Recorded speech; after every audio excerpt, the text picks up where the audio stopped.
Hey there, welcome to Nerdarchy. For Nerds by Nerds, I'm Nerdarchist Ryan, and today I'm joined by... I'm Ted. I'm Dave. And today we have a GM 911 from Playfair. Playfair.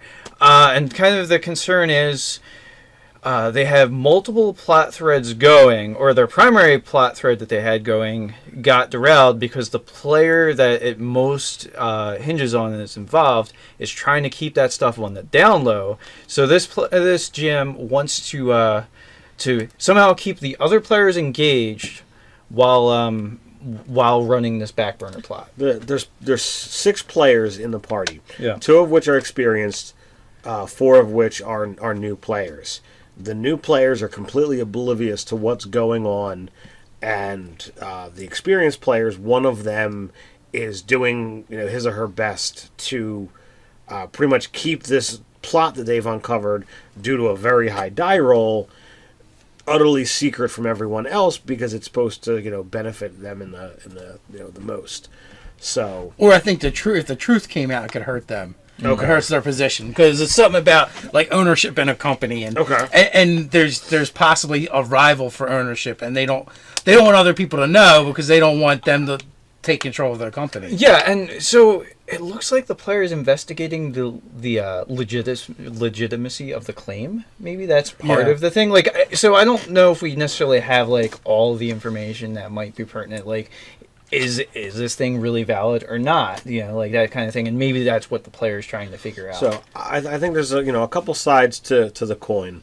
Number one, as a GM tip, anything that you want to put out there, you have to be prepared to deal with. Now, I understand that the high die roll resulted in them getting this information, and it was then supposed to be distributed to the party, and this player decided, you know what, I'm going to keep it a secret. So based off of that, we talked a little bit off camera, and you were suggesting, basically put this aside. If that character wants to make this thing, their own separate plot line, move the story in a different direction, and have this character using their downtime figure things out, because you can't have 4 players, especially new players, sitting there twiddling their thumbs waiting for something to do while this experienced player gets to run around and do all this other stuff. I mean, you could do resolve some of the things with like emails or whatever, or you could do like a one-on-one session to kind of like get things up to speed of what's going on with this player when it's going to like highlight that player and not really involve the rest of the party. But one of the things I thought is like maybe the character, maybe they go to places that like are of interest or bring answers to the fore about this thing that's going on, about this. It's either extortion or legitimately this person has a claim to this business, that venture. It's like an adventuring company. And so maybe that they get lured to a place of interest, but the person that's got the claim, maybe they start taking countermeasures that adversely affect the rest of the party, and that brings them into it. Maybe they're hiring brigands or whatever to do things, or they put a hit out on the leader of the venture, their adventuring company.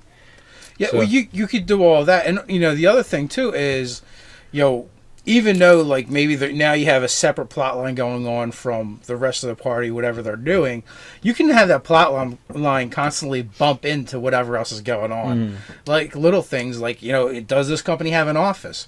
Well, perhaps it gets broken into and ransacked, and it happens in a way that the player isn't able to cover it up and keep it secret from the rest of the group, for whatever reason. So now all of a sudden they know something's going on, and you just start feeding in little pieces of information like that until either, the one player comes up with a solution, or, it embroils the whole party again. I mean, part of the problem too is we don't really know the character of the NPC that's brought into the campaign. Like, is this person a relatively law-abiding citizen, or are they a horrible person? Or is it Professor Moriarty? Right, it makes all the difference in how you're going to do this, because you could either go like very like inspired by like sort of mafiosa sort of conflicts, we're like rival gangs type of thing, Or Law and Order. or very Law and Order, like I'm gonna get the constabulary and like lay claim to this thing that's rightfully mine, like where it's almost like the PCs become the role of the bad guys because they've usurped this rightful. No, what would be fun if like covert interviews were kind of being done to each of the players by this rival. Maybe not them personally, or maybe they hire someone by associates or investigators or whatever. Yeah, depending on what kind of campaign it is or whatever. If it was like Everon, they could be investigated by like Dark Lanterns or something. Yeah, or Inquisitors. Or Inquisitors. Yeah, there's like all these cool things you could do.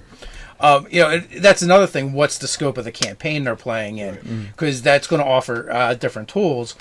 But, like I said, like we've said, I would personally just set that plot aside if it doesn't involve the whole party and find ways to foreshadow what's going to happen in the future. And also you have to kind of figure out, well, what's the end game of this guy? Is it just to get his half of the company and the players trying to like oust them? Or is we call that a hostile takeover in the boardroom? Yeah. Or is their goal to actually ask the player and take 100% of control? Maybe there's something more. Maybe there is, maybe something this adventuring company has accomplished in the past, and or is guilty of, or was involved in. And nobody wants this to be known. I think actually they did talk about that, like former people in the adventuring company dying, and the new party that's I guess makes up the adventuring company.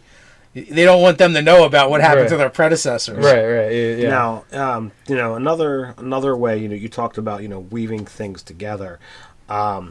In my game that we've been real running, quick. You could totally do I Know What You Did Last Adventure. Yeah. Nice. Yeah.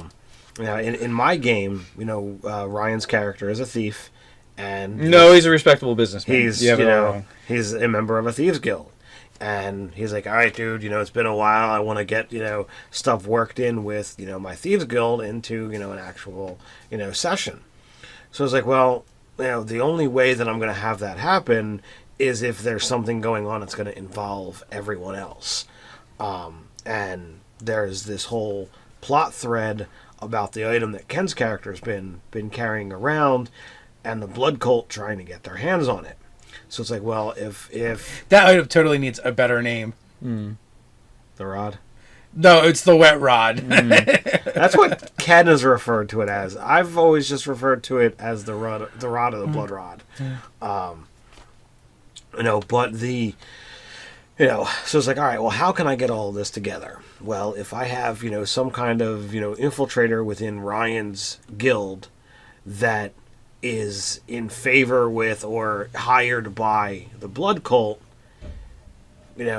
get him to get his companions on site while he's doing a mission, that fulfills, Ryan's character's goal of wanting to do something with the guild.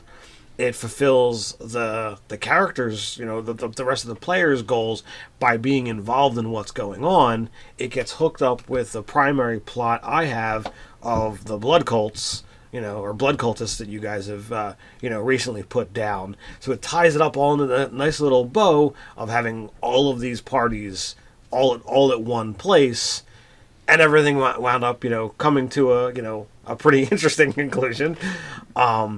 And this way, things moved on without having some people saying, well, I'm not going to go to this thing. I'm just going to sit here. Yeah. I mean, so for the rest of, apparently one of the more veteran players has their own story arc that they're pursuing. So it'd be interesting to see what that is and what the party can be, if the party can be tied into that. And also the conversations of what do the other players want to be doing, also do their characters have agendas or pursuits that they're looking to do as well. You have to, put aside the thing that you can't get everyone together with, and you have to find ways to weave threads together so that you can actually get the party moving in one direction. And so I'm going to say, a failing of a lot of GMs tends to be that if you have this thing that you want to pull off in a game, a lot of GMs just get really too gung-ho and they, you could tease things out for a few sessions and it's a really awesome payoff when it happens. A lot of GMs have the urge, once they have this idea, they want to immediately to have the payoff. And it doesn't have as big as payoff if you can't sort of like seed it throughout multiple sessions. Like if you have a cool arc you want to build to, seed that throughout like 6-7 sessions or whatever, as opposed to like 1-2 big reveal that really wasn't that revealing because you didn't tease it out and foreshadow it that much. In the campaign I'm running, the goal from my first goal from the beginning was to introduce Dragonborn as a race as a whole into our campaign world, and we've played, I don't know how many sessions we've played so far, but at least a half a dozen, and it just finally happened last session. Right. Because they've kind of been shunted off into their own demi-plane. So that would be a thing. So back to like being more directly related to the conversation around this.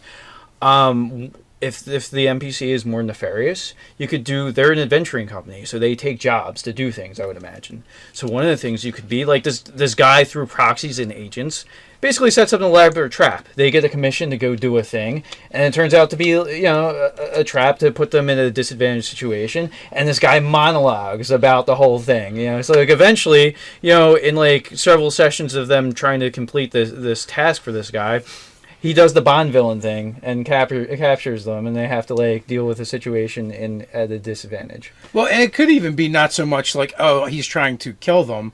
He could just be trying to discredit the adventuring company. Yeah. So like, if this isn't going to be a thing for me anymore, I'm going to ruin it for everybody. Your name will be drugged through the mud.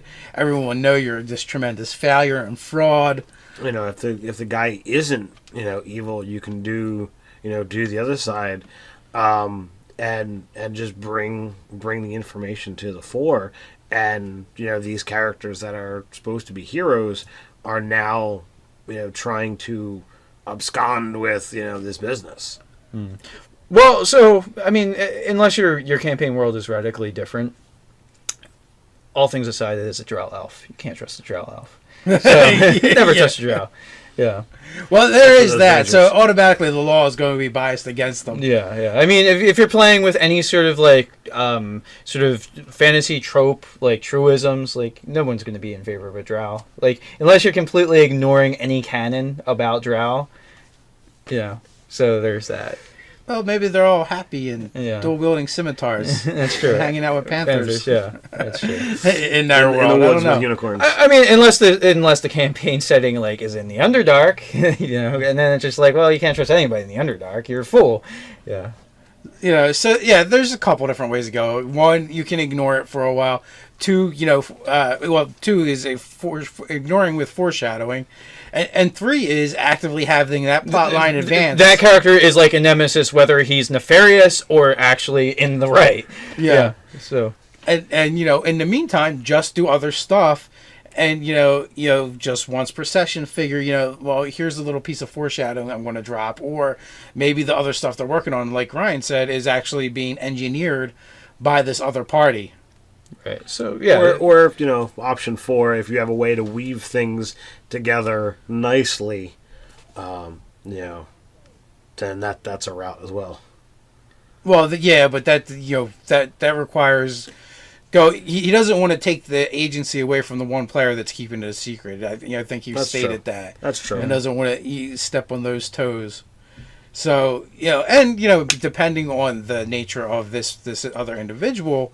Yeah, it may not make as much sense either. They may work from the shadows and subterfuge. Yeah. Well, I mean, actually, and another interesting thing too is like, I don't know the alignment of the character that's like the leader of the adventuring guild, but like if they're a good character, like what if the price of keeping this secret a secret is doing something abhorrent, like doing something terrible. So you put them in this place of like, you're going to do something that's going to irrevocably change you as a person to buy the silence of this thing. Yeah. Well, that's always a possibility too. Yeah, something of this nature should be, moving that character forward in some kind of growth, be it good or bad. Draw off. It's always bad. Always for the bad. But anyway, with that, you guys, why don't you help us out and help out? and help out Fair Play down in the comments below. Play fair. Play fair. Yeah. Play fair. Help them out down in the comments below. While you're at it, like, share, and subscribe. You can find us over at nerdarchy.com. And while you're there, you can check out the store. Well, until next time, Stay nerdy.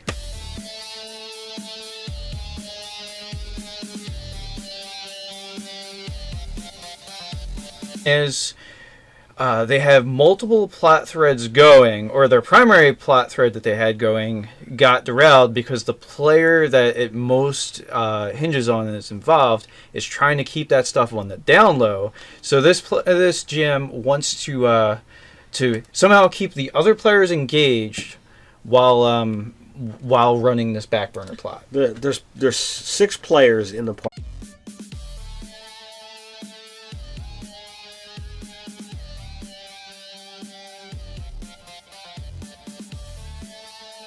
Hey there, welcome to Nerdarchy. For Nerds by Nerds, I'm Nerdarchist Ryan, and today I'm joined by... I'm Ted. I'm Dave. And today we have a GM 911 from Play Fair. Play Fair. And kind of the concern... Party. Yeah. 2 of which are experienced, 4 of which are new players. The new players are completely oblivious to what's going on, and the experienced players, one of them is doing his or her best to pretty much keep this plot that they've uncovered due to a very high die roll utterly secret from everyone else because it's supposed to benefit them in the... If we necessarily have like all the information that might be pertinent, like is this thing really valid or not? Like that kind of thing, and maybe that's what the player is trying to figure out. So I think there's a couple sides to the coin. Number one, as a GM tip, anything that you want to put out there, you have to be prepared to the most. So, or I think if the truth came out, it could hurt them. Okay. It hurts their position because it's something about like ownership in a company, and and there's possibly a rival for ownership, and they don't want other people to know because they don't want them to take control of their company. Yeah, and so it looks like the player is investigating the legitimacy of the claim. Maybe that's part of the thing. Like, so I don't know.